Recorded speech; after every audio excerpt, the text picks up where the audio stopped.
चॅनेलवरून सर्वांना नमस्कार. या हरभऱ्याची भाजी तोडायला फक्त शेंडाच मारायचा, बुडक्याकडे हात लावायचा नाही. ओके, बघा आज ह्या हरभऱ्याच्या शिवारामध्ये किती महिला वर्ग जमलेला आहे भाजीसाठी. जी प्रापंचिक बाई असती ती कुठूनही निरोप आला म्हटलं की जाऊन भाजी तोडती, कष्ट करून घेऊन येते आणि आपल्या मुलाबाळांना खायला घालते. या हरभऱ्याच्या भाजीची चवच न्यारी. ओली ही भाजी चांगली लागते आणि ही भाजी उन्हात वाळवून चुरा करून ठेवली तर हिचं गरगाट देखील चांगलं लागतं. बहुगुणी अशी ही हरभऱ्याची भाजी. आज ह्या भाजीसाठी काही लोक आलेले आहेत, त्यांचा आपण ओळख करून घेऊया. पहा, अशा प्रकारे या अवजारानं आमचे माजी डायरेक्टर आवडी चॅनेलचे सुरेश चाळके हिसकं मारून पातं स्वच्छ करून कोळपणी करत आहेत की जेणेकरून रान हल्लं जातं, हवा खेळती राहते आणि शिवाय तणाचाही नाश होतो. तर वरचेवर ह्याला अंग मेहनतीचं काम आहेत, कष्टाळू आहेत आणि ते विद्वान पंडित आहेत. हे पहा, या ज्या महिला आहेत ह्या खास भाजीच्या गोडीसाठी आवडीसाठी कोल्हापूरहून भाजी तोडायला आलेले आहेत. फक्त ह्या हरभऱ्याचं 3 पानाचाच शेंडा खुडून घ्यायचा असतो आणि शेंडा खुडून घेतला की पुन्हा ह्याला फुटवा फुटतो, पुन्हा भाजी, पुन्हा हरभरण, पुन्हा ढाळण, पुन्हा सगळं. बघा, आपण ह्या मावशींची ओळख करून घेऊया. अहो, ऐकलं का? जरा इकडे पहा बघू. जरा नाव सांगा तुमचं मोठ्यानं. रेखा रमेश खंडागळे. परत सांगा. रेखा रमेश खंडागळे, गाव वडंगे. ओके, ठीक आहे. हे हाताला काय घातलंय म्हणायचं? हे हाताला हँडग्लोव्ज घातले. हां, ठीक आहे. बघा, म्हणजे हँडग्लोव्ज घालून देखील आपल्याला ही भाजी तोडता येते. आणि हे पिलू कोण, नातू का? हां, ते आजाच्या शेतात आले. अरे वा, छान. हे आजाच्या शेतात आलेलं आहे बघा, सावलीला बसले. ओके, हां, हे पहा, हे पिलू कसं नाव सांगते, सांग लवकर. थँक्यू. राहू दे. मग ठीक आहे. नमस्कार. हां, थांब. हां, स्टार्ट. नमस्कार. माझे नाव रुपाली सुधाकर जाधव, काकाची वाडी.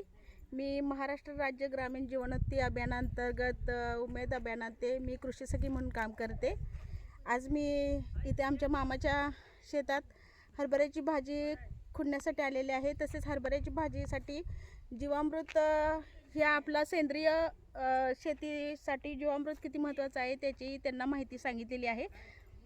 तसेच जीवामृतची डेमो वगैरे त्यांना दिलेला आहे.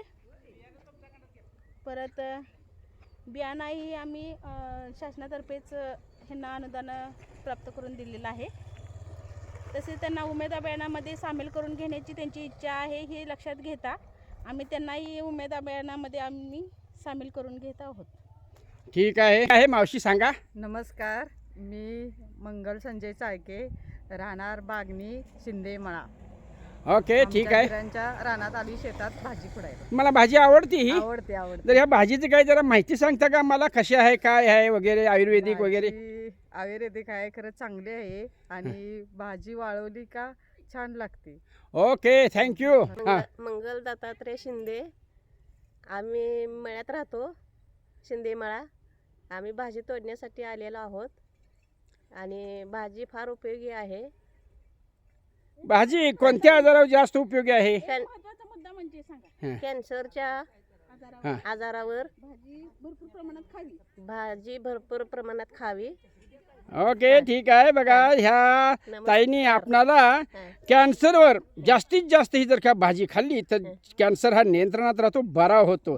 तेव्हा जरूर कॅन्सर पेशंटांनी हरभऱ्याची भाजी खाऊन आपल्या जवळील कॅन्सर पळवून लावावा, हीच आवडी चॅनलच्या वतीनं विनंती. आवडी चॅनलच्या सर्व श्रावांच्या सौभाग्यवती या हरभऱ्याविषयी माहिती सांगत आहेत. हां, तुमचं नाव वगैरे सांगा मॅडम. भाजी, माझं नाव सौ अंजली मारुतीराव जाधव. ओके. आमच्या शेजारीचीच भाजीचं शेत केलेलं आहे, त्यामुळे मी भाजी तोडण्यासाठी इथं आलेले आहे. हरभऱ्याची भाजी खाण्यासाठी चांगली असते. ओके. आंबट असल्यामुळं आयुर्वेदिक भाजी आहे, ती सर्वांना भाजी आवडते. ओके, पहा ह्या भाजीला आंब असते, आंब म्हणजे आंबटपणा असतो आणि त्यामुळं ही शारीरिक अंतर्गत रोगावर, कॅन्सरसारख्या रोगावर ही भाजी उपयोगी आहे. आता आपण डायरेक्टरांच्या मातोश्रींना भेटूया. थांबा मोठ्यानं. लक्ष्मी प्रकाश चाळके हं. भाजी कुठे आलोय. ओके ठीक आहे. हे 5 शेताच्या मालकीन आहेत, सुरेश भाऊंच्या मातोश्री आहेत.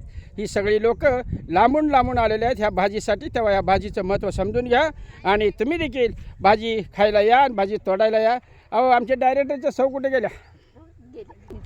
अशा प्रकारे महिला वर्गांची ओळख, त्यांचं भाजीविषयीची ज्ञान, माहिती आणि आपल्याला आज आपल्या सुयोग आपली योगायोग म्हणा, आपणाला कृषी अधिकारी हे देखील भेटले. त्यांनी देखील कृषी योजनेच्या योजना सांगितलेल्या आहेत. हे जे बियाणं घेतलेलं आहे ते कृषी अधिकाऱ्यांच्याकडून आपणाला निम्म्या किमतीत मिळतात. तेव्हा शेतकऱ्यांनी कृषी अधिकाऱ्यांशी गाठभेट घ्यावी आणि बियाणं उपलब्ध करून घ्यावं. अवश्य याचा फायदा घ्यावा आणि कमी खर्चामध्ये जास्त उत्पन्न देणारं हे हरभऱ्याचं पीक आपल्या शेतामध्ये पिकवावं हीच आवडी चॅनलच्या वतीनं सर्वांना विनंती. जय महाराष्ट्र.